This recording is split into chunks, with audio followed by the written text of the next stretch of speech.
Hello बच्चों, कैसे हो आप लोग। आज की इस वीडियो में बात करेंगे क्लास 8 के स्टूडेंट्स के बारे में, जो और वो बच्चे जिन्होंने क्लास 8 पास कर लिए। The students who have pass the class 9 they are entering in class 9। We will talk about those students and I have got one doubt from the parent side and the student side, like sir class 9th में आ रहे हैं, क्या क्या नई नई चीज़ें रहेंगी, क्या क्या नई नई डिफरेंसेस रहेंगे। तो I am here, I am gonna tell you everything here. First of all, class 8th में और 9th में क्या डिफरेंस रहता था और रहता है। क्लास 8th में क्या होता है, like every school has a private publisher books in the class 8th up to the 8th, but in the class 9 there will no type of this thing. In the class 9 only the government publisher will be there, that is NCERT based books will be there। तो हर एक school में NCERT की books चलते हैं। तो एक तो ये डिफरेंस हो गया, major difference.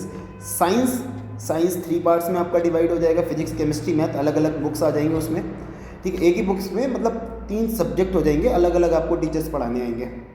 Okay, this is one of your information. And apart from it 9th class में सर कैसा होता है, एक मैं आपको चीज़ बता दूँ, क्लास 9th मैं आपको डराऊंगा नहीं और ना डरा रहा हूँ, but I am awaring to you. Class 9th में क्या होता है, the students can fail in the class 9th। मैंने होते हुए देखे हैं बच्चे, कई बच्चे फेल होते हैं क्लास 9th में।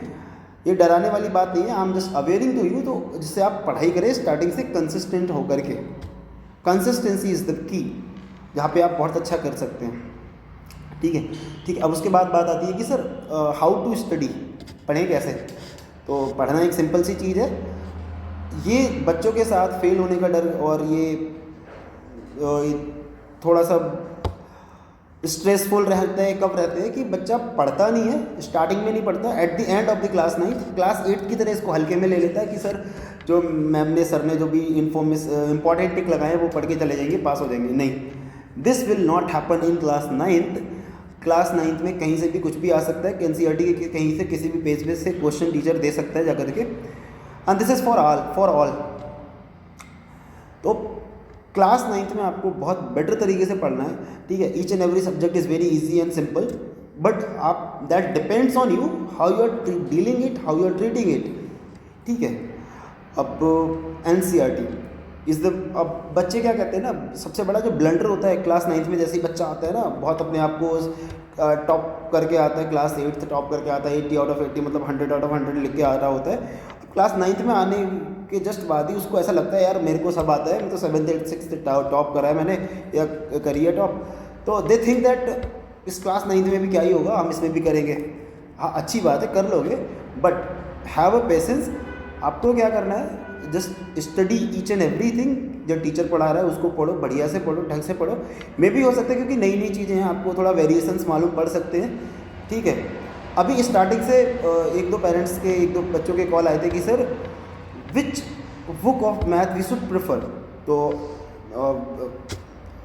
इन the starting I have said that अभी कोई बुक दिलाने की ज़रूरत नहीं है। अगर कोई आपको बोल भी रहा है, दैट्स आपको घुमा रहा है वो करके। ठीक है। तो you have no need to purchase any type of reference book right now, because it's the starting of the beginning of the session. You just purchase NCERT maths book. NCERT, and this is the father of all book. Just study the NCERT finish कर लो। Thereafter, if your NCERT is finished, thereafter in the month of the September October you can go to the reference book। बच्चे reference book के चक्कर में फंस जाते हैं और उनको फिर वो ना इधर के रहते हैं ना उधर के, फिर 9th क्लास में एवरेज रिजल्ट आ जाता है। फिर that is very soft for their parents, वो अच्छा नहीं लगता है। फिर आप क्या कर सकते हो, स्टार्टिंग से NCERT कवर करो, क्लियर करो, अच्छे नोट्स बनाओ बढ़िया से। और हाँ, जो बच्चे वीक हैं ना, जिनको थोड़ा सा बढ़िया से करना है, तो मैं उनके लिए एक सिंपल सी चीज़ बोलूँगा, आप बेटा कंसिस्टेंसी बना करके रहो। क्लास 9th में कुछ नहीं होता, बिल्कुल आपको डर नहीं लगेगा और आराम से आप पास हो जाओगे। आप कंसिस्टेंसी बना करके रखो, 1.5 hour on a daily basis, just study there और you will get a result, you will get a good result there. Okay, I hope you will like it, है ना। अगर और कोई डाउट है तो कमेंट कर दो, मैं आप उस पर भी एक वीडियो बना देता हूँ। Okay, thank you.